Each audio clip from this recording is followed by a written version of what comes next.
Every day for 2 weeks, Michael George has made this hour-long trip on public transportation. His first stop to a methadone clinic as part of a treatment to withdraw from addiction to heroin. His second stop is to see his newborn daughter, also withdrawing from drugs. It hurts every night I gotta leave here. There's sometimes I don't even want to look in the mirror because I don't like the person that's in the mirror. That's because his daughter, Isabella, was born hooked on heroin and other drugs her mother took during pregnancy. I'm gonna take a little listen to her. You keep holding After her, 2 okay? weeks in hospital, Isabella, like so many other drug-dependent babies, is still suffering from tremors, feeding difficulties, and distress. When you see your baby withdrawn, it hurts a lot. It does. In the United States, the number of drug-dependent babies is soaring, quadrupling in the past decade. They argue the reason is an increasing number of prescriptions being written for painkillers. In 2012, U.S. doctors wrote 259 million prescriptions for opiate painkillers, often considered the gateway drug for heroin.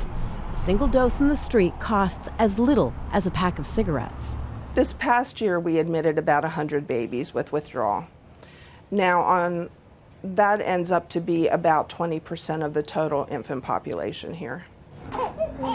So at Baltimore's Mount Washington Hospital, special units are now equipped with low light to help babies wean off their opiate dependencies. Still, their first few hours are often spent in agony. My addiction was so bad, that I really didn't stop and think what I was doing to my child.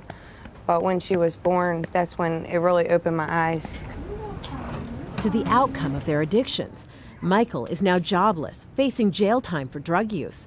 Amanda must submit to random government drug tests. If she tests positive, she could lose custody of her child.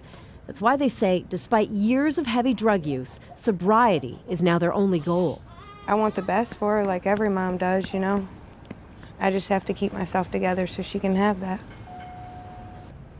Still, Isabella faces challenges. She remains in intensive care, spending another night in the hospital without her parents, adjusting to a life without drugs.